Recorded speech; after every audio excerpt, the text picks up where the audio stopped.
परम सन्मानयोग गुरु रूप गुरु खालसा साध संगत जी, वाहिगुरु जी का खालसा वाहिगुरु जी की फतेह।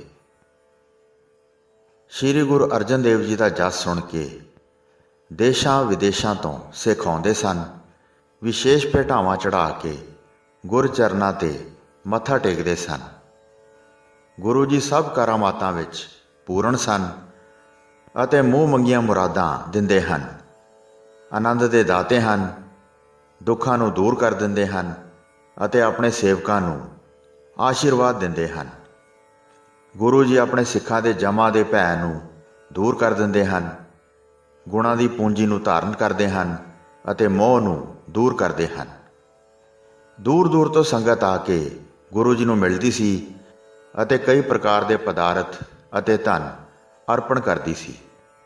एक बार एक सिख आया, उसने आके एक सुंदर गहणे नूं गुरु जी दे अगे लिया धरिया अते हथ जोड़ के 3 जनाने कपड़े अगे चढ़ा दिते अते बेनती कीती, इन्हां वस्त्रां नूं अपने घर पहुँचा दिओ, मेरी मुराद पूरी करो, तुसीं आनंद दाता हो।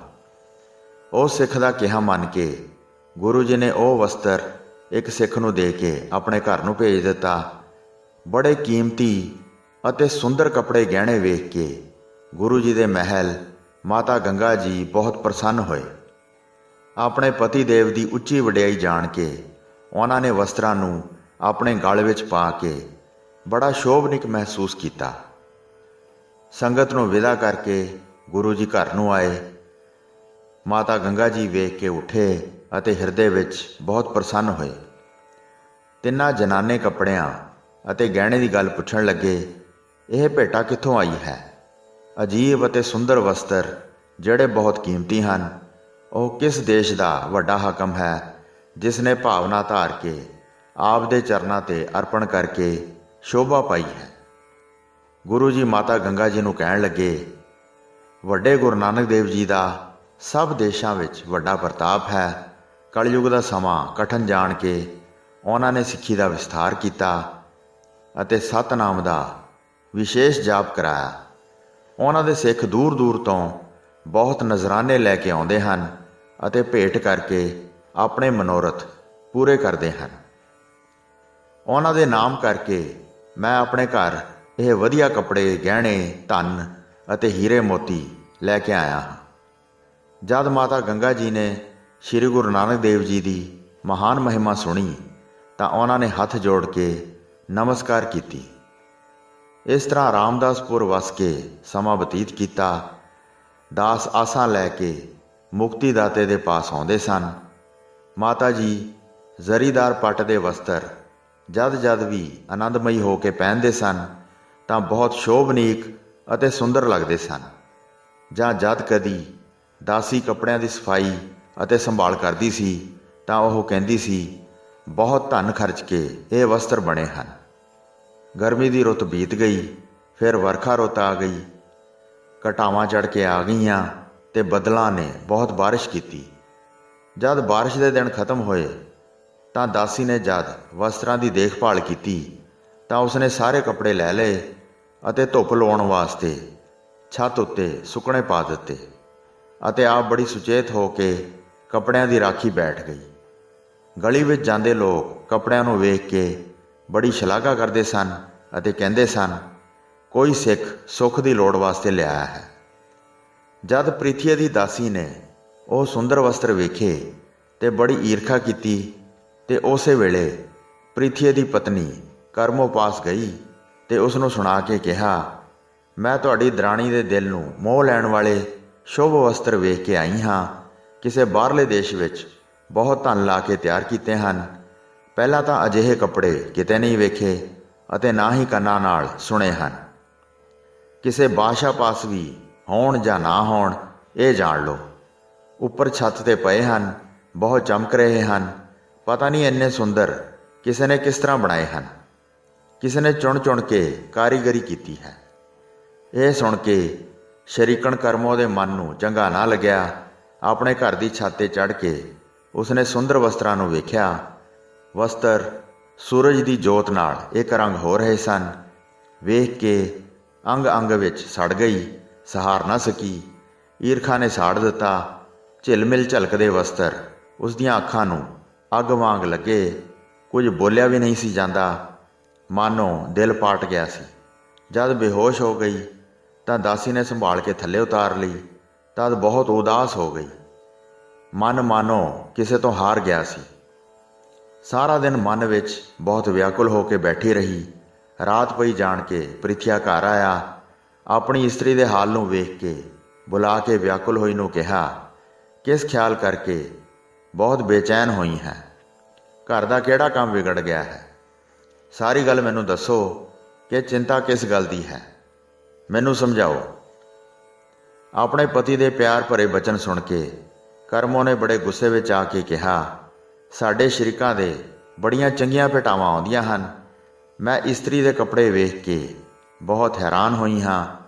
ਉਹਨਾਂ ਦੀ ਸਦਾ ਵਡਿਆਈ ਵੱਧ ਰਹੀ ਹੈ ਅਤੇ ਸਾਡੀ ਘਟ ਰਹੀ ਹੈ। ਜਿੱਥੇ ਕਿੱਥੇ ਸਾਕਾਂ ਵਿੱਚ ਇਹ ਗੱਲ ਫੈਲ ਗਈ ਹੈ। ਜੇ ਤੁਸੀਂ ਪਿਤਾ ਜੀ ਦੀ ਸੇਵਾ ਕਰਦੇ ਤਾਂ ਇਸ ਤਰ੍ਹਾਂ ਇਹ ਸ੍ਰੇਸ਼ਟ ਪਦਵੀ ਪਾਉਂਦੇ, ਗੁਰਤਾ ਪ੍ਰਾਪਤ ਕਰਕੇ ਜਗਤ ਦੇ ਗੁਰਦੇਵ ਹੁੰਦੇ। ਤੁਸੀਂ ਜੇਠੇ ਪੁੱਤਰ ਹੋ ਕੇ ਖਾਲੀ ਰਹੇ ਹੋ, ਘਰ ਵਿੱਚ ਪ੍ਰਵੇਸ਼ ਕਰਕੇ ਬੈਠੇ ਰਹੇ ਹੋ। ਛੋਟਾ ਭਰਾ ਗੁਰਗੱਦੀ ਲੈ ਗਿਆ ਹੈ। ਆਪਣੇ ਬੀਜੇ ਕੰਡੇ ਆਪ ਹੀ ਪੁੱਟਦੇ ਹੋ। ਅਣਗਿਣਤ ਧਨ ਆਉਂਦਾ ਹੈ, ਜਿਵੇਂ ਜਨ ਸਮੂਹ ਦੇ ਮਨ ਨੂੰ ਭਾਉਂਦਾ ਹੈ। ਸਦਾ ਆਨੰਦ ਪ੍ਰਸੰਨ ਰਹਿੰਦੇ ਹਨ। ਅਸੀਂ ਦੀਨ ਹੋਏ ਰੋ ਰਹੇ ਹਾਂ। ਬਹੁਤ ਵੱਡੀ ਉਲਟ ਫੇਰੀ ਹੋਈ ਹੈ। ਸਾਡੇ ਦਿਲ ਪਾਸੋਂ ਇਹ ਜਰੀ ਨਹੀਂ ਜਾਂਦੀ। ਤੁਹਾਡੀ ਅਨੀਤੀ ਵੇਖ ਕੇ ਸੁੱਖ ਨਾਲ ਨਹੀਂ ਸੁੱਤਾ ਜਾਂਦਾ। ਪ੍ਰਿਥੀ ਨੇ ਆਪਣੀ ਪਤਨੀ ਨੂੰ ਵੇਖ ਜਦ ਉਸ ਨੂੰ ਬਹੁਤ ਜ਼ਿਆਦਾ ਦੁਖੀ ਅਨੁਭਵ ਕੀਤਾ ਤਾਂ ਉਸ ਨੂੰ ਪ੍ਰਸੰਨ ਕਰਨ ਵਾਸਤੇ ਬੋਲਿਆ, ਆਪਣੇ ਦਿਲ ਦੀ ਚਿੰਤਾ ਨੂੰ ਦੂਰ ਕਰੋ, ਦੁਖੀ ਹੋਣਾ ਵੀ ਛੱਡ ਦਿਓ। ਮੇਰੀ ਗੱਲ ਝੂਠੀ ਨਾ ਮੰਨੋ, ਇਸ ਨੂੰ ਮਨ ਵਿੱਚ ਸੱਚੀ ਮੰਨ ਲਓ। ਜਦ ਸ੍ਰੀ ਗੁਰੂ ਅਰਜਨ ਦੇਵ ਜੀ ਜਿਉਂਦੇ ਹਨ ਤਦ ਤੱਕ ਹੀ ਉਪਹਾਰ ਪ੍ਰਾਪਤ ਕਰਨਗੇ, ਪਰ ਸ੍ਰੀ ਗੁਰੂ ਅਰਜਨ ਦੇਵ ਜੀ ਦਾ ਕੁਝ ਸਾਲਾਂ ਨੂੰ ਅੰਤ ਹੋ ਜਾਏਗਾ।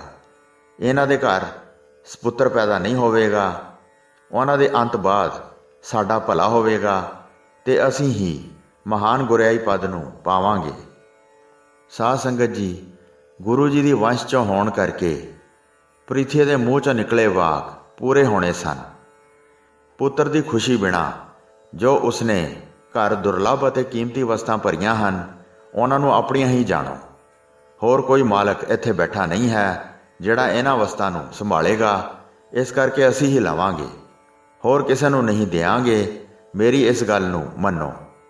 ਪੁੱਤਰ ਦੀ ਦਾਤ ਬਗੈਰ ਇਹ ਸਾਰੇ ਪਦਾਰਥ ਅਕਾਰਤ ਹਨ।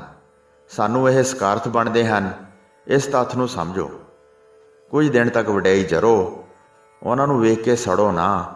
ਜੜ ਤੋਂ ਬਗੈਰ ਭਾਵ ਪੁੱਤਰ ਤੋਂ ਬਗੈਰ ਧਨ ਦੌਲਤ ਕਿਸ ਕੰਮ, ਉਹ ਤਾਂ ਬੇਗਾਨਾ ਹੈ। ਇਸ ਤਰ੍ਹਾਂ ਪ੍ਰਿਥੀ ਨੇ ਕਹਿ ਕੇ ਧੀਰਜ ਦਿੱਤਾ। ਸੁਚੇਤ ਰਹੋ ਤੇ ਚਿੰਤਾ ਨਾ ਕਰੋ। ਜਿਹੜੀ ਬੀਤ ਗਈ ਹੈ ਉਹ ਤਾਂ ਹੱਥ ਨਹੀਂ ਆਉਣੀ। ਪਿਛਲੀਆਂ ਗੱਲਾਂ ਨੂੰ ਯਾਦ ਨਾ ਕਰੀਏ। ਆਪਣੀ ਸੰਗਤ ਪਾਸੋਂ ਧਨ ਆਉਂਦਾ ਹੈ, ਉਸ ਨੂੰ ਖਰਚ ਕੇ ਸੁੰਦਰ ਪੱਟ ਦੇ ਕੱਪੜੇ ਬਣਾ ਲਓ।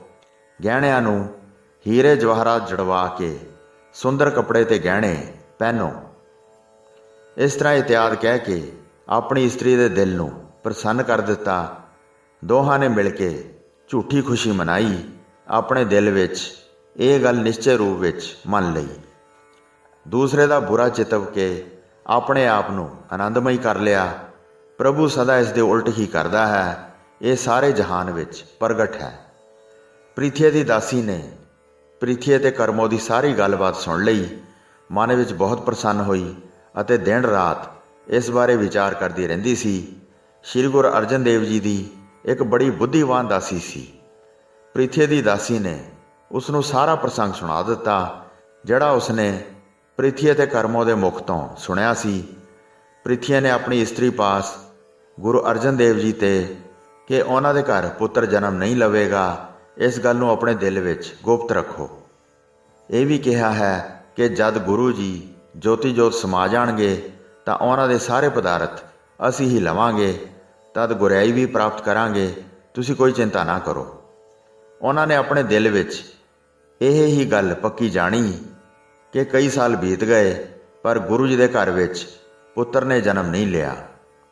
ਇਸ ਲਈ ਗੁਰਗੱਦੀ ਅਤੇ ਘਰ-ਬਾਰ ਦਾ ਇਹ ਹੀ ਮਾਲਕ ਹੈ।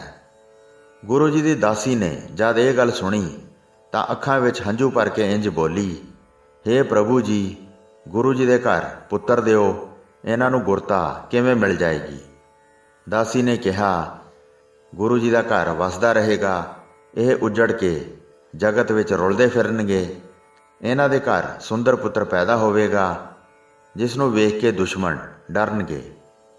ਦੋਵਾਂ ਦਾਸੀਆਂ ਨੇ ਮਿਲ ਕੇ ਇਸ ਤਰ੍ਹਾਂ ਆਪਣੇ ਆਪਣੇ ਪੱਖ ਦੀ ਗੱਲ ਕਹੀ। ਦੋਵੇਂ ਆਪਣੇ ਆਪਣੇ ਘਰ ਚਲੀਆਂ ਗਈਆਂ। ਆਪਣੇ ਹਿਰਦਿਆਂ ਵਿੱਚ ਉਹਨਾਂ ਨੇ ਚਿੰਤਾ ਧਾਰਨ ਕੀਤੀ ਹੋਈ ਸੀ। ਗੁਰੂ ਜੀ ਦੀ ਦਾਸੀ ਨੇ ਸ੍ਰੀ ਗੁਰੂ ਅਰਜਨ ਦੇਵ ਜੀ ਦੇ ਘਰ ਆ ਕੇ ਮਾਤਾ ਗੰਗਾ ਜੀ ਨੂੰ ਸਾਰੀ ਗੱਲਬਾਤ ਸੁਣਾ ਦਿੱਤੀ। ਜਦ ਮਾਤਾ ਗੰਗਾ ਜੀ ਨੇ ਇਹ ਪ੍ਰਸੰਗ ਸੁਣਿਆ ਤਾਂ ਤੁਰੰਤ ਉਹਨਾਂ ਦਾ ਦਿਲ ਟੁੱਟ ਗਿਆ। ਬੜੇ ਦੁਖੀ ਹੋ ਕੇ ਸਾਹ ਲੈ ਰਹੇ ਸੀ ਅਤੇ ਸਮਝਣ ਵਾਸਤੇ ਸੋਚਦੇ ਸਨ। ਪੁੱਤਰ ਨੂੰ ਪ੍ਰਾਪਤ ਕਰਕੇ ਬਹੁਤ ਆਨੰਦ ਪ੍ਰਾਪਤ ਹੁੰਦਾ ਹੈ। ਮੈਂ ਪੁੱਤਰਹੀਣ ਹਾਂ, ਇਹ ਕਹਿ ਕੇ ਹੰਝੂ ਕੇਰਦੇ ਸਨ। ਮੇਰੇ ਸ਼ਰੀਕ ਸਦਾ ਸਾਡੀ ਮੌਤ ਦੀ ਉਡੀਕ ਕਰਦੇ ਹਨ। ਉਹਨਾਂ ਦੀ ਪਤਨੀ ਸਾਰੇ ਪਦਾਰਥਾਂ ਦੀ ਲੋਚਨਾ ਕਰਦੀ ਹੈ। ਇਸ ਤਰ੍ਹਾਂ ਗਿਣਤੀਆਂ ਗਿਣ ਕੇ ਰਾਤ ਦਿਨ ਬੀਤਦੇ ਸਨ। ਚੰਗਾ ਖਾਣ ਪੀਣ ਅਤੇ ਗਹਿਣੇ ਕੱਪੜੇ ਪਾਉਣ ਦੀ ਰੁਚੀ ਖਤਮ ਹੋ ਗਈ ਸੀ। ਸਮਾਂ ਪਾ ਕੇ ਸਤਿਗੁਰੂ ਜੀ ਆਪਣੇ ਘਰ ਆਏ ਅਤੇ ਸ਼ਾਂਤ ਮਨ ਨਾਲ ਇੱਕ ਸੁੰਦਰ ਪਲੰਘ ਉੱਤੇ ਬਿਰਾਜ ਗਏ। ਉਹਨਾਂ ਨੂੰ ਵੇਖ ਕੇ ਮਾਤਾ ਗੰਗਾ ਜੀ ਉੱਠੇ ਅਤੇ ਗੁਰੂ ਜੀ ਦੇ ਨੇੜੇ ਹੋ ਕੇ ਹੱਥ ਜੋੜ ਕੇ ਖੜੇ ਹੋ ਗਏ ਅਤੇ ਪੁੱਤਰ ਪ੍ਰਾਪਤੀ ਦੀ ਬੇਨਤੀ ਸੁਣਾਈ। ਉੱਤਮ ਗ੍ਰਸਥ ਸੁੰਨੇ ਘਰ ਸਮਾਨ ਜਾਣੋ, ਜੇ ਪੁੱਤਰ ਪੈਦਾ ਹੋਵੇ ਤਾਂ ਇਹ ਦੀਪਕ ਵਾਂਗ ਹੈ, ਜਿਸ ਨਾਲ ਸਾਰੇ ਘਰ ਵਿੱਚ ਪ੍ਰਕਾਸ਼ ਹੋ ਜਾਂਦਾ ਹੈ, ਨਹੀਂ ਤਾਂ ਸਾਰੇ ਹਨੇਰਾ ਹੀ ਹੁੰਦਾ ਹੈ। ਸਦਾ ਦੁੱਖ ਵਿੱਚ ਵਾਧਾ ਹੁੰਦਾ ਹੈ, ਲੋਕ ਪਰਲੋਕ ਵਿੱਚ ਸ਼ੋਭਾ ਪ੍ਰਾਪਤ ਨਹੀਂ ਹੁੰਦੀ। ਤੁਸੀਂ ਸਰਬ ਸਮਰੱਥ ਹੋ ਕਿ ਮੈਂ ਘੱਟ ਬੁੱਧੀ ਵਾਲੀ ਕੀ ਕਹਿ ਸਕਦੀ ਹਾਂ। ਆਪਣੇ ਮਨ ਦੇ ਦੁੱਖ ਨੂੰ ਮਹਾਦੀਨ ਹੋ ਕੇ ਸੁਣਾਉਂਦੀ ਹਾਂ। ਜਿਵੇਂ ਆਪ ਜੀ ਦੇ ਵੱਡੇ ਭਰਾ ਨੇ ਆਪਣੀ ਪਤਨੀ ਨੂੰ ਕਿਹਾ ਹੈ, ਉਹ ਤੁਸੀਂ ਵੀ ਸੁਣ ਲਓ। ਸਾਡੀ ਦਾਸੀ ਸਭ ਕੁਝ ਸੁਣ ਕੇ ਆਈ ਹੈ। ਕਹਿੰਦੀ ਹੈ, ਉਹ ਕਹਿੰਦੇ ਹਨ ਕਿ ਉਹਨਾਂ ਦੇ ਘਰ ਪੁੱਤਰ ਨਹੀਂ ਹੋਵੇਗਾ। ਪਿੱਛੋਂ ਮੈਂ ਗੁਰੂ ਬਣਾਂਗਾ। ਸਾਰੇ ਸੁਹਾਵਨੇ ਜੋ ਪਦਾਰਥ ਹਨ ਉਹ ਸਾਰੇ ਮੈਂ ਲੈ ਲਵਾਂਗਾ। ਮੈਨੂੰ ਬੜਾ ਦੁੱਖ ਹੋਇਆ ਹੈ, ਪੁੱਤਰ ਪੈਦਾ ਹੋਇਆ ਨਹੀਂ ਹੈ। ਸਾਰਿਆਂ ਦੇ ਸਿਰ 'ਤੇ ਮੌਤ ਹੈ ਅਤੇ ਜੱਗ ਵਿੱਚ ਕੋਈ ਸਥਿਰ ਨਹੀਂ ਰਹੇਗਾ। ਹਜ਼ਾਰਾਂ ਸਿੱਖਾਂ ਦੀਆਂ ਕਾਮਨਾਵਾਂ ਪੂਰੀਆਂ ਕਰਦੇ ਹੋ। ਧਨ ਪੁੱਤਰ ਆਦਿ ਸਾਰੇ ਸੁੱਖ ਦਿੰਦੇ ਹੋ। ਤੁਸੀਂ ਗੁਰੂ ਜੀ ਹੋ। ਆਪਣੇ ਘਰ ਵੀ ਇੱਕ ਪੁੱਤਰ ਦੀ ਦਾਤ ਬਖਸ਼ੋ, ਜਿਹੜਾ ਅਨੇਕਾਂ ਦੁਸ਼ਮਣਾਂ ਨੂੰ ਮਾਰ ਕੇ ਸਾਡੀ ਵੰਸ਼ ਦਾ ਗਹਿਣਾ ਬਣੇ। ਸ਼ਰੀਕ ਸਾਡਾ ਮਜ਼ਾਕ ਨਾ ਉਡਾਉਣ ਅਤੇ ਸਾਨੂੰ ਵੇਖ ਕੇ ਆਨੰਦਿਤ ਨਾ ਹੋਣ। ਹੁਣ ਉਸ ਤਰ੍ਹਾਂ ਕਰੋ, ਤੁਸੀਂ ਹਰ ਵਿਧੀ ਅਨੁਸਾਰ ਸਮਰੱਥ ਹੋ। ਇਸ ਤਰ੍ਹਾਂ ਕਹਿ ਕੇ ਮਾਤਾ ਗੰਗਾ ਜੀ ਨੇ ਦੋਵੇਂ ਨੈਣ ਨੀਵੇਂ ਕਰ ਲਏ। ਲਾਜ ਦਾ ਘਰ ਬਣ ਗਏ ਅਤੇ ਆਪਣੇ ਸਾਰੇ ਸਰੀਰ ਨੂੰ ਸੰਕੋਚ ਲਿਆ। ਸਾਡੇ ਘਰ ਪੁੱਤਰ ਨਹੀਂ ਹੋਇਆ, ਇਸ ਤਰ੍ਹਾਂ ਦੀ ਗੱਲ ਕਰਦੇ ਹਨ। ਮੈਨੂੰ ਅਭਾਗਣ ਜਾਣ ਕੇ ਆਨੰਦ ਪਾਉਂਦੇ ਹਨ। ਤੁਸੀਂ ਸਮਰੱਥ ਸੁਆਮੀ ਹੋ, ਸਭ ਵਿਧੀਆਂ ਤੁਹਾਡੇ ਹੱਥ ਵਿੱਚ ਹਨ। ਕਿਰਪਾ ਕਰਕੇ ਬਚਨ ਕਹੋ ਤਾਂ ਕਿ ਸੁੰਦਰ ਸਪੁੱਤਰ ਪੈਦਾ ਹੋਵੇ। ਮੇਰੇ ਤੇ ਕਿਰਤਾਰਥ ਕਰੋ ਤੇ ਸਾਰਾ ਘਰ ਸਕਾਰਥਾ ਹੋ ਜਾਵੇ। ਦਾਸੀਆਂ ਇਹ ਜਾਣ ਕੇ ਆਪਣੇ ਵੱਡੇ ਦੁੱਖ ਨੂੰ ਖਤਮ ਕਰ ਲੈਣ। ਫਿਰ ਮਾਤਾ ਗੰਗਾ ਜੀ ਨੇ ਮੌਨ ਧਾਰਨ ਕਰ ਲਈ। ਕੋਈ ਬਚਨ ਵੀ ਬੋਲਿਆ ਨਹੀਂ ਸੀ ਜਾਂਦਾ। ਅੱਖਾਂ ਵਿੱਚ ਜਲ ਭਰ ਆਇਆ ਸੀ ਅਤੇ ਧਰਤੀ ਉੱਤੇ ਸਾਰੀਆਂ ਬੂੰਦਾਂ ਨੂੰ ਡੇਗ ਰਹੇ ਸਨ। ਸਤਿਗੁਰੂ ਜੀ ਨੇ ਫਿਰ ਵੱਡੀ ਕਿਰਪਾ ਧਾਰ ਕੇ ਆਪਣੇ ਮਹਿਲ ਮਾਤਾ ਗੰਗਾ ਜੀ ਵੱਲ ਵੇਖਿਆ। ਜੋ ਤੁਸੀਂ ਪੁੱਤਰ ਪ੍ਰਾਪਤੀ ਦੀ ਵੱਡੀ ਕਾਮਨਾ ਕੀਤੀ ਹੈ, ਜਿਹੜਾ ਘਾਹ ਦੀ ਰਾਖੀ ਕਰਦਾ ਹੈ ਤੇ ਆਪਣੇ ਘਰ ਨੂੰ ਨਹੀਂ ਜਾਂਦਾ ਹੈ, ਉਹਨਾਂ ਦੇ ਦਰਸ਼ਨ ਕਰੋ। ਉਹ ਸ਼ਕਤੀਸ਼ਾਲੀ ਵਰ ਦੇਣਗੇ। ਉਹਨਾਂ ਦਾ ਨਾਮ ਬਾਬਾ ਬੁੱਢਾ ਜੀ ਹੈ। ਉਹ ਸਾਰੇ ਮਹਾਂਗੁਣਾਂ ਦੇ ਘਰ ਹਨ ਅਤੇ ਉਹਨਾਂ ਦੇ ਸੁੰਦਰ ਗਿਆਨ ਰੂਪੀ ਸ਼ੇਰ ਅੱਗੇ ਮੋਹ ਰੂਪੀ ਹਿਰਨ ਆਦਿ ਠਹਿਰ ਨਹੀਂ ਸਕਦੇ ਹਨ। ਉਹਨਾਂ ਨੂੰ ਪ੍ਰਸੰਨ ਕਰਕੇ ਮਨ ਭਾਉਂਦਾ ਵਰ ਪ੍ਰਾਪਤ ਕਰੋ। ਬਚਨਾਂ ਦੀ ਵਡਿਆਈ ਛੱਡ ਕੇ ਨਿਮਰਤਾ ਵਾਲੇ ਬਚਨਾਂ ਨਾਲ ਬੇਨਤੀ ਕਰੋ। ਪੰਜੇ ਗੁਰੂ ਸਾਹਿਬਾਨ ਦੇ ਚਰਨ ਕਮਲਾਂ ਦੀ ਸੇਵਾ ਕਰਕੇ ਉਹਨਾਂ ਨੇ ਉਮਰ ਬਿਤਾਈ ਹੈ। ਗੁਰੂ ਘਰ ਦੇ ਪਿੰਡਾਂ ਅਤੇ ਘਰਾਂ ਦੇ ਕਾਰ ਵਿਹਾਰ ਨੂੰ ਸੰਭਾਲਦੇ ਹਨ। ਮਹਾ ਸਮਰੱਥ ਹਨ। ਜਿਸ ਦੇ ਵੀ ਮੱਥੇ ਤੇ ਹੱਥ ਧਰਦੇ ਹਨ ਭਾਵ ਜਿਸ ਤੇ ਵੀ ਕਿਰਪਾ ਕਰਦੇ ਹਨ ਉਸ ਦੇ ਸਾਰੇ ਦੁੱਖ ਦੂਰ ਹੋ ਜਾਂਦੇ ਹਨ ਅਤੇ ਮਨ ਦੀਆਂ ਚਿੰਤਾਵਾਂ ਖਤਮ ਹੋ ਜਾਂਦੀਆਂ ਹਨ। ਪ੍ਰਸੰਨ ਹੋ ਜਾਣ ਤੇ ਮੂੰਹ ਮੰਗੀ ਮੁਰਾਦ ਬਖਸ਼ਦੇ ਹਨ। ਸ਼ਰਨ ਆਏ ਦੀ ਲਾਜ ਰੱਖਦੇ ਹਨ। ਵਿਸ਼ਾਲ ਪ੍ਰਬਲ ਬੁੱਧੀ ਹੈ, ਟਹਿਲ ਤਾਂ ਸਫਲ ਹੈ ਅਤੇ ਬਚਨ ਅਟਲ ਹਨ। ਇਸ ਤਰ੍ਹਾਂ ਆਪਣੇ ਸੇਵਕ ਦੀ ਪ੍ਰਸ਼ੰਸਾ ਨੂੰ ਪ੍ਰਗਟ ਕੀਤਾ। ਮਾਤਾ ਗੰਗਾ ਜੀ ਨੇ ਸੁਣ ਕੇ ਮਨ ਵਿੱਚ ਪੁੱਤਰ ਦੀ ਆਸ ਧਾਰਨ ਕੀਤੀ। ਗੁਰੂ ਜੀ ਦੇ ਬਚਨਾਂ ਤੇ ਵਿਸ਼ਵਾਸ ਕਰਕੇ ਅਤੇ ਰਾਤ ਠਹਿਰ ਕੇ ਜਦ ਸੂਰਜ ਚੜ੍ਹਿਆ ਤੇ ਸਮੂਹ ਸਵਾਰੀਆਂ ਦੇ ਜਾਣ ਦੀ ਤਿਆਰੀ ਕੀਤੀ। ਰੱਥਾਂ ਨਾਲ ਘੋੜੇ ਜੋੜ ਕੇ ਉਹਨਾਂ ਨੂੰ ਸੁੰਦਰ ਰੰਗਾਂ ਨਾਲ ਸਜਾਇਆ ਗਿਆ। ਦੋਹਾਂ ਰੱਥਾਂ ਉੱਤੇ ਸੋਨੇ ਦੀਆਂ ਕਲਸਾਂ ਦੀ ਬਹੁਤ ਸ਼ੋਭਾ ਸੀ। ਬੱਦਲਾਂ ਵਾਂਗ ਗੱਜਣ ਦੀ ਆਵਾਜ਼ ਆ ਰਹੀ ਸੀ।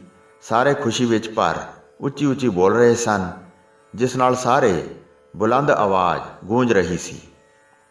ਦਾਸੀਆਂ ਦਾ ਇੱਕ ਵੱਡਾ ਸਮੂਹ ਤੇ ਹੋਰ ਸਿੱਖਣੀਆਂ ਗੱਡਿਆਂ ਤੇ ਚੜ੍ਹ ਕੇ ਚੱਲ ਪਈਆਂ ਅਤੇ ਵੱਡੀ ਭੀੜ ਮਾਤਾ ਜੀ ਦੇ ਨਾਲ ਚੱਲ ਪਈ। ਮਿੱਠੇ ਅਤੇ ਤਲੇ ਹੋਏ ਭੋਜਨ ਜਿਵੇਂ ਪੂਰੀਆਂ, ਕਚੋਰੀਆਂ, ਮਾਲਪੂੜੇ ਆਦਿ ਚਿੱਤ ਦੀ ਚਾਹਤ ਅਨੁਸਾਰ ਖਾਣ ਵਾਸਤੇ ਨਾਲ ਲੈ ਲਏ। ਭਰੇ ਹੋਏ ਖੁੱਲ੍ਹੇ ਵਾਹਨਾਂ ਵਿੱਚ ਖੜੇ ਸਿੱਖ ਸੇਵਕ ਬੜੀਆਂ ਚੰਚਲ ਚਲਾਕੀਆਂ ਕਰਕੇ ਉਤਸ਼ਾਹ ਵਧਾ ਰਹੇ ਸਨ। ਜਦ ਬਾਬਾ ਬੁੱਢਾ ਜੀ ਦਾ ਸਥਾਨ ਨੇੜੇ ਰਹਿ ਗਿਆ ਤਾਂ ਉਸ ਰਾਹ ਰੱਥ ਦੌੜਾਏ।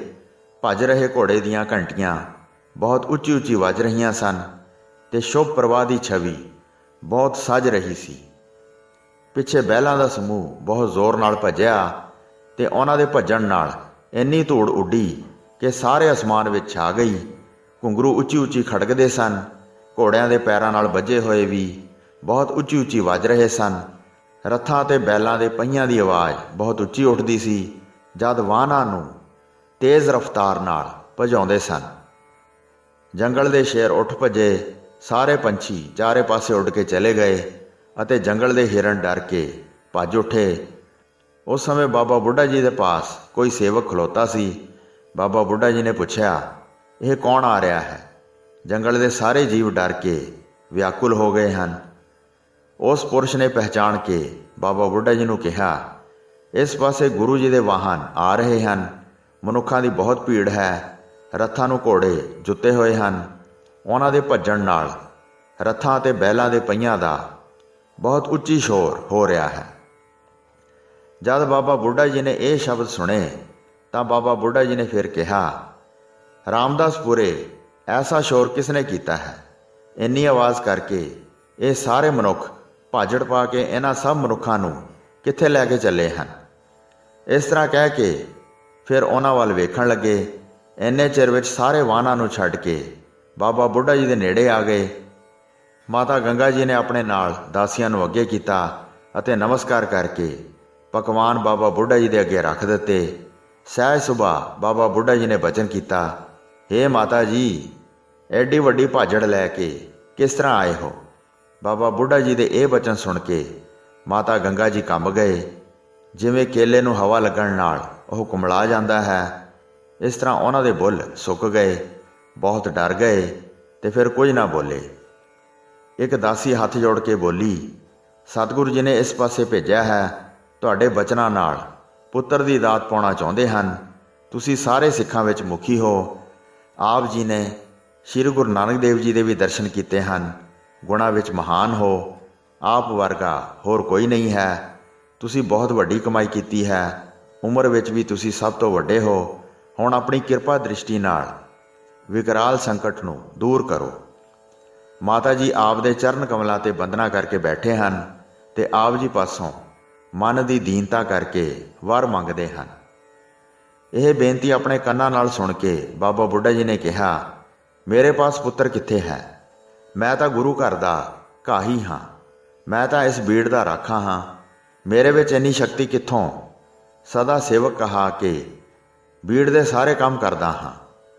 ਗੁਰੂ ਜੀ ਆਪ ਪੂਰਨ ਸਮਰੱਥ ਹਨ। ਉਹ ਸਭ ਦੇ ਮਨੋਰਥ ਪੂਰਨ ਕਰਦੇ ਹਨ। ਜਿਹੜੇ ਹਜ਼ਾਰਾਂ ਸਿੱਖ ਨਾਮ ਲੈ ਕੇ ਆਪ ਪਾਸੋਂ ਮੰਗਦੇ ਹਨ।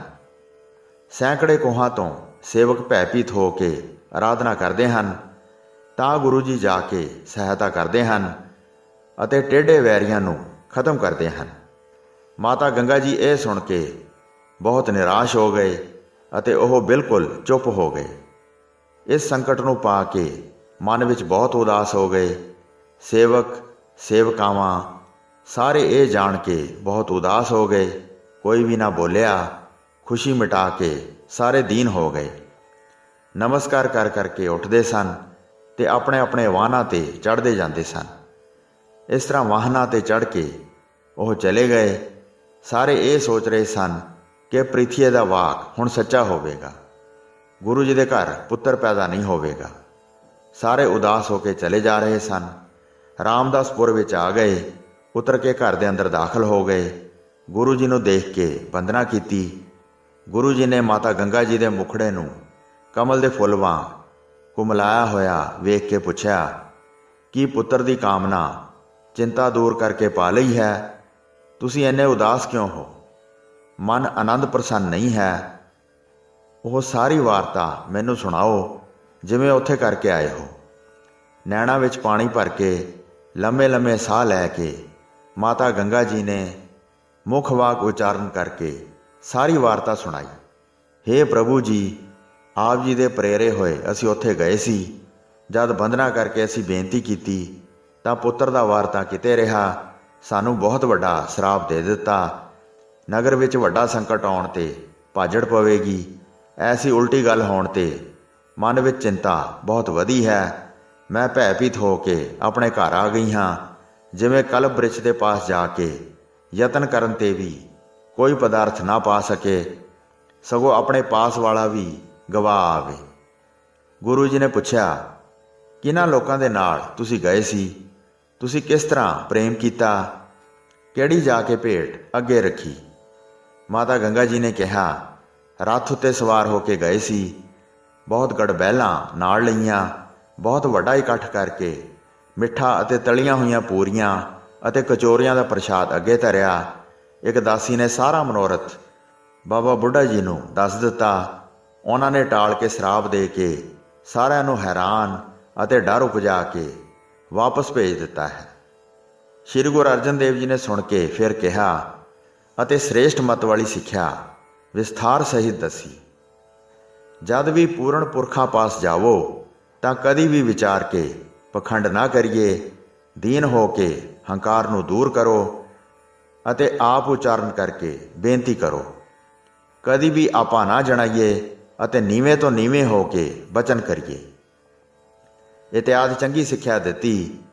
ਇਹ ਸੁਣ ਕੇ ਮਾਤਾ ਗੰਗਾ ਜੀ ਬਹੁਤ ਪਛਤਾਏ ਤੇ ਬੋਲੇ ਕਿ ਮੈਂ ਇਹ ਸਭ ਕੁਝ ਬਿਨਾਂ ਵਿਚਾਰੇ ਕੀਤਾ ਸੀ, ਇਸ ਲਈ ਉਸ ਦਾ ਫਲ ਦੁੱਖ ਪਾਇਆ ਹੈ। ਨੀਵੇਂ ਨੈਣ ਕਰਕੇ ਕਾਫੀ ਸਮਾਂ ਸੋਚਦੇ ਰਹੇ। ਫਿਰ ਕੁਝ ਦੇਰ ਬਾਅਦ ਧੀਰਜ ਧਾਰਨ ਕਰਕੇ ਬੜੀ ਨਿਮਰਤਾ ਸਹਿਤ ਬੋਲੇ, ਹੇ ਜਗਤ ਗੁਰੂ ਜੀ, ਤੁਸੀਂ ਸਦਾ ਸਰਬ ਗਿਆਤਾ ਹੋ। ਤੁਹਾਡਾ ਹਿਰਦਾ ਸਭ ਸ਼ਕਤੀਆਂ ਨਾਲ ਪੂਰਨ ਹੈ। ਜੋ ਕੁਝ ਵੀ ਕਰਨਾ ਚਾਹੋ ਕਿਸੇ ਦੇਰ ਤੋਂ ਬਗੈਰ ਝਟ ਕਰ ਦਿੰਦੇ ਹੋ। ਸਭ ਦੇਸ਼ਾਂ ਵਿੱਚ ਸਾਰਿਆਂ ਦੇ ਨੇੜੇ ਰਹਿੰਦੇ ਹੋ। ਜਿਹੜੇ ਵੀ ਆਰਾਧਨਾ ਕਰਦੇ ਹਨ ਤੁਸੀਂ ਝਟ ਉੱਥੇ ਪਹੁੰਚ ਜਾਂਦੇ ਹੋ ਅਤੇ ਆਪਣੇ ਸ਼ਰਧਾਲੂ ਦੀ ਇੱਛਾ ਪੂਰੀ ਕਰਦੇ ਹੋ। ਵੱਡੇ ਪੁਰਖਾਂ ਦੀ ਸੇਵਾ ਕਰਨ ਲਈ ਵੱਡੀ ਬੁੱਧੀ ਹੋਣੀ ਚਾਹੀਦੀ ਹੈ। ਵੰਸ਼ ਦਾ ਗਹਿਣਾ ਸੂਰਜ ਸਦਰਸ਼ ਪੁੱਤਰ ਹੋਵੇ, ਅਜਿਹੀ ਬੁੱਧੀ ਮੈਨੂੰ ਸਿਖਾ ਦਿਓ। ਉਸ ਤਰ੍ਹਾਂ ਹੁਣ ਕਰਾਂ ਕਿ ਵੇਖ ਕੇ ਪ੍ਰਸੰਨ ਹੋ ਜਾਣ ਅਤੇ ਸਭ ਵਰ ਪ੍ਰਾਪਤ ਕਰਾਂ ਅਤੇ ਸਾਰੀਆਂ ਚਿੰਤਾਵਾਂ ਨੂੰ ਦੂਰ ਕਰਾਂ। ਜਦ ਗੁਰੂ ਜੀ ਨੇ ਮਾਤਾ ਗੰਗਾ ਜੀ ਨੂੰ ਦੀਨ ਹੋਏ ਜਾਣਿਆ ਤਾਂ ਤੁਰੰਤ ਸ਼ੁਭ ਸਿੱਖਿਆ ਦਿੱਤੀ। ਉਹਨਾਂ ਨੇ ਫਰਮਾਇਆ, ਇੱਕ ਤਾਂ ਉਹ ਜੱਟ ਸਿੱਖ ਜ਼ਿਮੀਦਾਰ ਹਨ, ਦੂਸਰਾ ਉਹਨਾਂ ਨੇ ਇੰਦਰੀਆਂ ਨੂੰ ਜਿੱਤਿਆ ਹੋਇਆ ਹੈ। ਭਾਵ ਕਾਮ, ਕ੍ਰੋਧ, ਲੋਭ, ਮੋਹ ਅਤੇ ਅਹੰਕਾਰ ਨੂੰ ਉਹਨਾਂ ਨੇ ਵਸ ਕੀਤਾ ਹੋਇਆ ਹੈ। ਉਹਨਾਂ ਦੀ ਆਪਣੇ ਹੱਥਾਂ ਨਾਲ ਸੇਵਾ ਕਰੋ, ਪ੍ਰੇਮ ਧਾਰਨ ਕਰੋ ਅਤੇ ਆਪਾ ਨਾ ਜਣਾਵੋ। ਸਵੇਰੇ ਸਵਖਤੇ ਉੱਠ ਕੇ ਕਾਰ ਕਰੋ। ਪਹਿਲਾਂ ਇਸ਼ਨਾਨ ਕਰੋ ਤੇ ਅਨਾਜ ਨੂੰ ਸੁਧਾਰਨ ਦੀ ਕਿਰਤ ਕਰੋ। ਅੱਧੇ ਛੋਲੇ ਲਵੋ ਅਤੇ ਅੱਧੀ ਕਣਕ ਲੈ ਕੇ ਉਹਨਾਂ ਨੂੰ ਰਲਾ ਕੇ ਆਪ ਚੱਕੀ ਵਿੱਚ ਪੀਸੋ ਅਤੇ ਫਿਰ ਆਪਣੇ ਹੱਥਾਂ ਨਾਲ ਪਕਾਓ। ਲੂਣ ਵਾਲੇ ਮੋਟੇ ਰੋਟ ਬਣਾਓ। ਉਹਨਾਂ ਉੱਤੇ ਬਹੁਤ ਘਿਓ ਪਾਓ। ਦਹੀਂ ਨੂੰ ਰਿੜਕ ਕੇ ਥੋੜ੍ਹਾ ਵਿੱਚ ਜਲ ਪਾਓ। ਸੰਘਣੀ ਲੱਸੀ ਥੋੜ੍ਹੀ ਖੱਟੀ ਹੋਵੇ, ਧੁੱਪ ਦੇ ਕੇ ਉਸ ਨੂੰ ਬਰਤਨ ਵਿੱਚ ਪਾ ਲਓ। ਫਿਰ 2-3 ਮੋਟੇ ਗੰਢੇ ਮੰਗਵਾ ਲਓ। ਨੰਗੇ ਪੈਰੀ ਭੋਜਨ ਨੂੰ ਇਸ ਤਰ੍ਹਾਂ ਲਵੋ, ਆਪਣੇ ਸਿਰ ਤੇ ਧਰ ਕੇ ਬਾਬਾ ਬੁੱਢਾ ਜੀ ਦੇ ਪਾਸ ਜਾਓ, ਸਾਰੀਆਂ ਗਿਣਤੀਆਂ ਛੱਡ ਕੇ ਬੇਨਤੀ ਕਰੋ, ਤਾਂ ਗੁਣਾਂ ਦੇ ਘਰ ਭਾਵ ਬਾਬਾ ਬੁੱਢਾ ਜੀ ਕਿਰਪਾਲੂ ਹੋ ਜਾਣਗੇ, ਸ੍ਰੇਸ਼ਟ ਵਰ ਦੇ ਕੇ ਤੁਹਾਡੀਆਂ ਇੱਛਾਵਾਂ ਪੂਰੀਆਂ ਕਰਨਗੇ। ਕਿਸੇ ਸ਼ੱਕ ਤੋਂ ਬਗੈਰ ਸਪੁੱਤਰ ਦੀ ਆਸ ਪੂਰੀ ਹੋਵੇਗੀ। ਪੁੱਤਰ ਅਤੀ ਉੱਤਮ ਅਤੇ ਬਹੁਤ ਬਲਵਾਨ ਹੋਵੇਗਾ। ਜਿਹੜੇ ਉਹਨਾਂ ਦੀ ਸੇਵਾ ਕਰਨਗੇ ਉਹ ਵੀ ਅਤੀ ਉੱਤਮ ਅਤੇ ਮਹਾਬਲੀ ਹੋਣਗੇ। ਇਹ ਸੁਣ ਕੇ ਮਾਤਾ ਗੰਗਾ ਜੀ ਬਹੁਤ ਪ੍ਰਸੰਨ ਹੋਏ, ਮਾਨੋ ਪੁੱਤਰ ਮਿਲ ਗਿਆ ਹੋਵੇ। ਜਿਵੇਂ ਕਿਵੇਂ ਰਾਤ ਬਤੀਤ ਕੀਤੀ। ਅਤੀ ਪ੍ਰੇਮ ਪ੍ਰਗਟ ਹੋਣ ਕਰਕੇ ਸਾਰੀ ਰਾਤ ਜਾਗਦੇ ਰਹੇ। ਜਦ ਅੰਮ੍ਰਿਤ ਵੇਲਾ ਹੋਇਆ ਤਾਂ ਉੱਠ ਕੇ ਇਸ਼ਨਾਨ ਕੀਤਾ, ਸੁੰਦਰ ਅਨਾਜ ਬੜੇ ਪ੍ਰੇਮ ਨਾਲ ਸੁਧਾਰਿਆ। ਫਿਰ ਉੱਠ ਕੇ ਪ੍ਰੀਤ ਨਾਲ ਚੱਕੀ ਵਿੱਚ ਪੀਣ ਲੱਗੇ। ਦਾਸੀ ਬਹੁਤ ਕਹਿੰਦੀ ਰਹੀ, ਪਰ ਮਾਤਾ ਜੀ ਨੇ ਦ੍ਰਿੜ ਚਿੱਤ ਹੋ ਕੇ ਉਸ ਨੂੰ ਝਿੜਕ ਕੇ ਰੋਕ ਦਿੱਤਾ। ਆਪੇ ਹੀ ਮਿੱਸੀਆਂ ਰੋਟੀਆਂ ਪਕਾਈਆਂ ਅਤੇ ਘਿਓ ਪਾ ਕੇ ਪੰਚਾਂ ਦਾ ਪ੍ਰਸ਼ਾਦ ਤਿਆਰ ਕਰ ਲਿਆ। ਸੰਘਣੀ ਅਤੇ ਸਵਾਦੀ ਲੱਸੀ ਸਮੇਤ ਗੰਢਿਆਂ ਨੂੰ ਆਪਣੇ ਸਿਰ ਤੇ ਰੱਖ ਲਿਆ। ਫਿਰ ਨੰਗੇ ਪੈਰੀ ਚੱਲ ਪਏ। 2-1 ਦਾਸੀਆਂ ਪਿੱਛੇ ਪਿੱਛੇ ਆ ਰਹੀਆਂ ਸਨ, ਬਾਕੀ ਸਭ ਨੂੰ ਰੋਕ ਕੇ ਹਟਾ ਦਿੱਤਾ। ਉਹ ਦੂਰ ਹੋ ਕੇ ਨਾਲ ਜਾ ਰਹੀਆਂ ਸਨ। ਜਦ ਰਾਹ ਵਿੱਚ ਜਾ ਰਹੇ ਸੀ ਤਾਂ ਬਹੁਤ ਥੱਕ ਗਏ, ਪਰ ਉਸ ਥਕਾਵਟ ਨੂੰ ਉਹਨਾਂ ਨੇ ਮਨ ਵਿੱਚ ਨਾ ਲਿਆਂਦਾ। ਸਿਰ ਦੁਖ ਰਿਹਾ ਸੀ, ਪਰ ਉਸ ਦੀ ਪਰਵਾਹ ਨਹੀਂ ਸੀ ਕਰ ਰਹੇ, ਕਿਉਂਕਿ ਚਿੱਤ ਵਿੱਚ ਬੜਾ ਚਾਅ ਸੀ। ਸਿੱਖਾਂ ਦੀ ਵੱਡੀ ਮਹਿਮਾ ਪਰਖਦੇ ਹਨ, ਭਾਵ ਗੁਰੂ ਦੇ ਸੇਵਕਾਂ ਵਾਸਤੇ ਕਿਹੜੀ ਵਸਤੂ ਦੁਰਲੱਭ ਹੈ, ਉਹ ਧਨ ਪੁਰਖ ਸਭ ਥਾਂ ਕਹਾਉਂਦੇ ਹਨ। ਚਲਦੇ ਚਲਦੇ ਭੀੜ ਵਿੱਚ ਜਾ ਪਹੁੰਚੇ। ਅੱਗੇ ਬਾਬਾ ਬੁੱਢਾ ਜੀ ਨੂੰ ਬਹੁਤ ਭੁੱਖ ਲੱਗੀ ਹੋਈ ਸੀ। ਉਸ ਰਾਤ ਉਹਨਾਂ ਨੇ ਭੋਜਨ ਨਹੀਂ ਸੀ ਛਕਿਆ। ਉਸ ਸਮੇਂ ਉਹ ਬਹੁਤ ਭੁੱਖੇ ਬੈਠੇ ਸਨ। ਜਦ ਮਾਤਾ ਗੰਗਾ ਜੀ ਨੂੰ ਆਉਂਦਿਆਂ ਵੇਖਿਆ, ਤੁਰੰਤ ਬੜੇ ਪ੍ਰੇਮ ਨਾਲ ਉੱਠੇ ਅਤੇ ਕਿਹਾ, ਹੇ ਮਾਤਾ ਜੀ, ਤੁਸੀਂ ਧੰਨ ਹੋ। ਤੁਹਾਡਾ ਗੁਰੂ ਘਰ ਵਿੱਚ ਰਹਿਣਾ ਉਚਿਤ ਹੈ, ਪਰ ਮੇਰੇ ਕਾਰਨ ਪੈਦਲ ਚੱਲ ਕੇ ਆਏ ਹੋ। ਤੁਹਾਡਾ ਰੱਥਾਂ ਉੱਤੇ ਚੜ੍ਹ ਕੇ ਸਫ਼ਰ ਕਰਨਾ ਯੋਗ ਹੈ, ਪਰ ਤੁਸੀਂ ਪੈਦਲ ਚੱਲ ਕੇ ਅਤੇ ਆਪਣੇ ਸਿਰ ਤੇ ਭਾਰ ਚੁੱਕ ਕੇ ਆਏ ਹੋ। ਤੁਹਾਡੀ ਆਸ ਕਿਉਂ ਨਾ ਪੂਰੀ ਹੋਵੇਗੀ। ਸਭ ਤੋਂ ਵੱਡੇ ਹੋ ਤੇ ਫਿਰ ਇਸ ਤਰ੍ਹਾਂ ਆਏ ਹੋ। ਕਿਸੇ ਪ੍ਰਕਾਰ ਦਾ ਹੰਕਾਰ ਨਹੀਂ ਕੀਤਾ, ਮਨ ਵਿੱਚ ਨੀਵੇਂ ਬਣ ਕੇ ਪ੍ਰੇਮ ਵਧਾਇਆ ਹੈ। ਬਾਬਾ ਬੁੱਢਾ ਜੀ ਇਸ ਤਰ੍ਹਾਂ ਕਹਿ ਕੇ ਮਿਲੇ। ਮਾਤਾ ਜੀ ਦੇ ਸਿਰ ਤੋਂ ਭਾਰ ਥੱਲੇ ਲਾਹਿਆ। ਫਿਰ ਮਾਤਾ ਜੀ ਨੂੰ ਹੱਥ ਜੋੜ ਕੇ ਨਮਸਕਾਰ ਕੀਤੀ।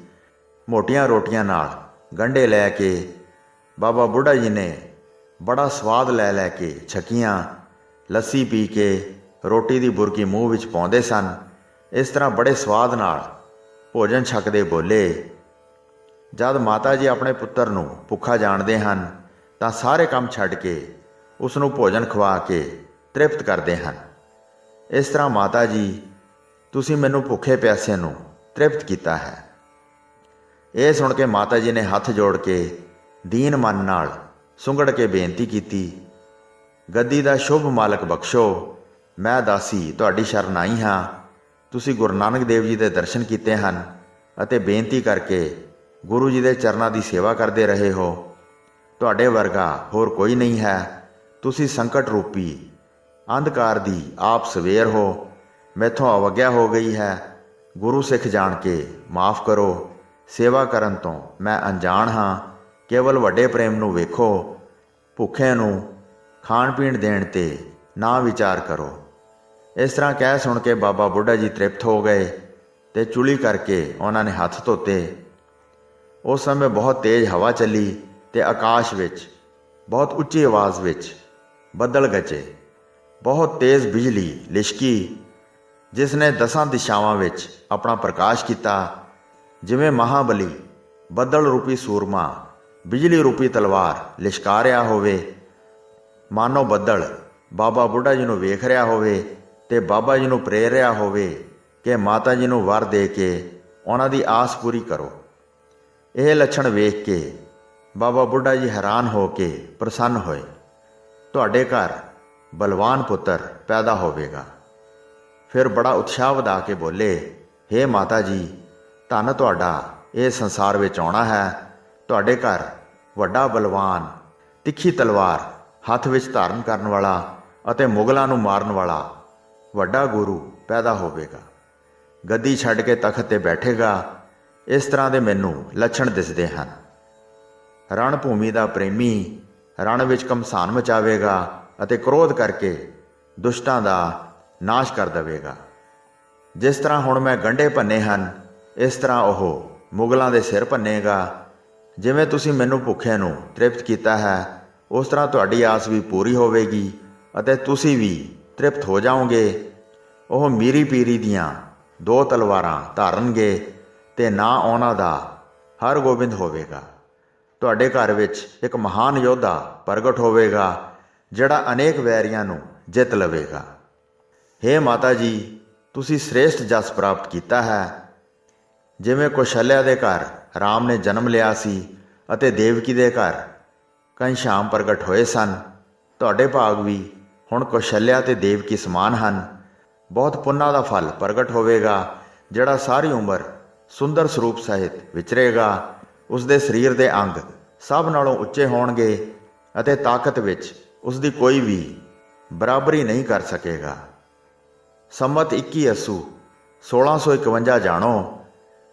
ਤਿਸ ਦਿਨ ਬਾਬਾ ਬੁੱਢਾ ਜੀ ਨੇ ਇਹ ਵਰ ਦਿੱਤਾ, ਜਿਸ ਨੂੰ ਕੰਨਾਂ ਨਾਲ ਸੁਣ ਕੇ ਮਹਾਨ ਆਨੰਦ ਪ੍ਰਾਪਤ ਕੀਤਾ ਅਤੇ ਕਿਹਾ, ਹੇ ਸਤਿਗੁਰੂ ਜੀ ਦੇ ਸਿੱਖ, ਤੁਸੀਂ ਧੰਨ ਹੋ। ਤੁਹਾਡੀ ਸੇਵਾ ਕਰਨ ਨਾਲ ਤੁਸੀਂ ਮੂੰਹ ਮੰਗੀ ਮੁਰਾਦ ਦਾਨ ਵਿੱਚ ਦਿੰਦੇ ਹੋ। ਬਾਰ-ਬਾਰ ਹੱਥ ਜੋੜ ਕੇ ਬੰਦਨਾ ਕੀਤੀ। ਦਿਲ ਵਿੱਚ ਪ੍ਰਸੰਨ ਹੋ ਕੇ ਘਰ ਨੂੰ ਚੱਲ ਪਏ। ਤੁਰੰਤ ਸਾਰੇ ਦਾਸ ਦਾਸੀਆਂ ਮਿਲ ਪਏ। ਮਾਤਾ ਜੀ ਦੇ ਚਿਹਰੇ ਤੇ ਮੁਸਕਰਾਹਟ ਵੇਖ ਕੇ ਸਭ ਨੇ ਸੁੱਖ ਮਾਣਿਆ ਅਤੇ ਪੁੱਛਿਆ, ਮਾਤਾ ਜੀ ਦੱਸੋ, ਹੁਣ ਮੂੰਹ ਮੰਗੀ ਮੁਰਾਦ ਪਾ ਲਈ ਹੈ ਅਤੇ ਭਲੀ ਪ੍ਰਕਾਰ ਹਿੱਤ ਨਾਲ ਸੇਵਾ ਕੀਤੀ ਹੈ। ਸਾਰਿਆਂ ਨੂੰ ਧੀਰਜ ਦੇ ਕੇ ਮਿੱਠੇ ਬਚਨ ਕਹਿ ਕੇ ਰਾਮਦਾਸਪੁਰੇ ਆਪਣੇ ਘਰ ਆ ਗਏ। ਸਾਰਿਆਂ ਨੇ ਗੁਰੂ ਸਾਹਿਬਾਨਾਂ ਦਾ ਧਿਆਨ ਧਾਰ ਕੇ ਉਹਨਾਂ ਦੇ ਚਰਨਾਂ ਤੇ ਨਮਸਕਾਰ ਕਰਕੇ ਬੇਨਤੀ ਕੀਤੀ। ਜਿਸ ਦਿਨ ਮਾਤਾ ਗੰਗਾ ਜੀ ਨੇ ਪੁੱਤਰ ਦਾ ਵਰ ਪ੍ਰਾਪਤ ਕੀਤਾ, ਉਸ ਦਿਨ ਜਿਸ ਕਿਸੇ ਨੂੰ ਵੀ ਪੁੱਤਰ ਦੀ ਕਾਮਨਾ ਹੋਵੇ ਤਾਂ ਉਹ ਇਸ ਤਰ੍ਹਾਂ ਕਰੇ। ਉਸ ਤਰ੍ਹਾਂ ਦਾ ਭੋਜਨ ਤਿਆਰ ਕਰਕੇ ਉਸ ਸਥਾਨ ਤੇ ਪਹੁੰਚੇ ਅਤੇ ਹਿਰਦੇ ਵਿੱਚ ਬਾਬਾ ਬੁੱਢਾ ਜੀ ਦਾ ਧਿਆਨ ਧਾਰਨ ਕਰੇ। ਅਰਦਾਸ ਕਰਕੇ ਭੋਜਨ ਨੂੰ ਵੰਡ ਦੇਵੇ ਅਤੇ ਆਪਣੇ ਹੱਥਾਂ ਨਾਲ ਸਭ ਸੇਵਾ ਕਰੇ। ਪੁੱਤਰ ਦੀ ਇੱਛਾ ਵਾਲੇ ਨੂੰ ਪੁੱਤਰ ਮਿਲਦਾ ਹੈ। ਹੁਣ ਤੱਕ ਉਹ ਸਥਾਨ ਫਲਦਾਇਕ ਹੈ। ਇਹ ਸਥਾਨ ਗੁਰਦੁਆਰਾ ਬਾਬਾ ਬੁੱਢਾ ਜੀ ਦੀ ਭੀੜ ਹੈ। ਹਰ ਸੰਗਰਾਂਦ ਨੂੰ ਇੱਥੇ ਬੜਾ ਮੇਲਾ ਲੱਗਦਾ ਹੈ। ਜਿਨ੍ਹਾਂ ਸੇਵਕਾਂ ਨੂੰ ਪੁੱਤਰ ਦੀ ਦਾਤ ਮਿਲਦੀ ਹੈ, ਉਹ ਆਪਣੇ ਪੁੱਤਰਾਂ ਨੂੰ ਮੱਥਾ ਟਿਕਾਉਣ ਵਾਸਤੇ ਜਾਂਦੇ ਹਨ। ਸ਼੍ਰੀ ਗੁਰੂ ਅਰਜਨ ਦੇਵ ਜੀ ਸੁਣ ਕੇ ਬਹੁਤ ਪ੍ਰਸੰਨ ਹੋਏ ਅਤੇ ਸੰਤਾਂ ਦੀ ਮਹਿਮਾ ਉਚਾਰਨ ਕੀਤੀ। ਸੁੱਕੇ ਹੋਏ ਸਥਾਨ ਪਲਾਂ ਵਿੱਚ ਜਲ ਨਾਲ ਭਰ ਦਿੰਦੇ ਹਨ ਅਤੇ ਪਾਣੀ ਨਾਲ ਭਰੇ ਸਥਾਨਾਂ ਨੂੰ ਇੱਕ ਵਾਰ ਕਹਿਣ ਨਾਲ ਖੁਸ਼ਕ ਕਰ ਦਿੰਦੇ ਹਨ। ਗਰੀਬ ਤੋਂ ਰਾਜਾ ਬਣਾ ਦਿੰਦੇ ਹਨ ਅਤੇ ਰਾਜੇ ਤੋਂ ਗਰੀਬ ਬਣਾ ਦਿੰਦੇ ਹਨ। ਮਰੇ ਹੋਏ ਨੂੰ ਜਿਉਂਦਾ ਕਰ ਦਿੰਦੇ ਹਨ ਅਤੇ ਜਿਉਂਦੇ ਨੂੰ ਮਾਰ ਦਿੰਦੇ ਹਨ। ਜਿਹੜਾ ਚੱਲ ਨਹੀਂ ਸਕਦਾ ਉਸ ਨੂੰ ਚੱਲਣ ਵਾਲਾ ਕਰ ਦਿੰਦੇ ਹਨ ਅਤੇ ਜਿਹੜਾ ਚੱਲਦਾ ਹੈ ਉਸ ਨੂੰ ਖੜਾ ਕਰ ਦਿੰਦੇ ਹਨ। ਸੰਤਾਂ ਦੇ ਬਚਨ ਅਮਿੱਟ ਹਨ। ਇਹ ਸੰਸਾਰ ਵਿੱਚ ਪ੍ਰਗਟ ਹੈ। ਕੋਈ ਵੀ ਸੰਤਾਂ ਦਾ ਅੰਤ ਨਹੀਂ ਪਾ ਸਕਦਾ। ਦੇਵਤੇ, ਮਨੁੱਖ ਅਤੇ ਦੈਂਤ ਸਾਰੇ ਅੰਤ ਪਾਉਂਦੇ ਹਾਰ ਜਾਂਦੇ ਹਨ। ਸੰਤ ਦੇ ਹੁਕਮ ਨੂੰ ਕੋਈ ਵੀ ਫੇਰ ਨਹੀਂ ਸਕਦਾ। ਸਾਰੇ ਅਦਬ ਨਾਲ ਸਿਰ ਨਿਵਾਉਂਦੇ ਹਨ। ਬਾਬਾ ਬੁੱਢਾ ਸਾਹਿਬ ਤਪ ਦੀ ਮੂਰਤ ਹਨ। ਆਤਮ ਗਿਆਨੀ ਅਤੇ ਸਮੂਹ ਗੁਣਾਂ ਵਾਲੇ ਹਨ। ਜਿਹੜੇ ਵੀ ਉਹਨਾਂ ਦੀ ਸੇਵਾ ਕਰਦੇ ਹਨ, ਉਹ ਮੂੰਹ ਮੰਗੀ ਮੁਰਾਦ ਪਾਉਂਦੇ ਹਨ ਅਤੇ ਦੁੱਖ ਦਲਿੱਦਰ ਦੇ ਦਵੰਦ ਨੂੰ ਦੂਰ ਕਰਵਾ ਲੈਂਦੇ ਹਨ। ਸ਼੍ਰੀ ਗੁਰੂ ਅਰਜਨ ਦੇਵ ਜੀ ਨੇ ਇਸ ਤਰ੍ਹਾਂ ਆਪਣੇ ਮੁਖ ਨਾਲ ਬਾਬਾ ਬੁੱਢਾ ਜੀ ਦੇ ਗੁਣ ਵਰਣਨ ਕੀਤੇ। ਮਾਤਾ ਗੰਗਾ ਜੀ ਨੇ ਸੁਣ ਕੇ ਬੰਦਨਾ ਕੀਤੀ ਅਤੇ ਕਿਹਾ, ਧੰਨ ਨਿਸ਼ਪਾਪ ਸਿੱਖ ਹਨ। ਹੋਈਆਂ ਭੁੱਲਾਂ ਚੁੱਕਾਂ ਦੀ ਖਿਮਾ ਬਖਸ਼ਣੀ ਜੀ। ਦਾਸ ਨੂੰ ਆਗਿਆ ਦਿਓ। ਵਾਹਿਗੁਰੂ ਜੀ ਕਾ ਖਾਲਸਾ, ਵਾਹਿਗੁਰੂ ਜੀ ਕੀ ਫਤਿਹ।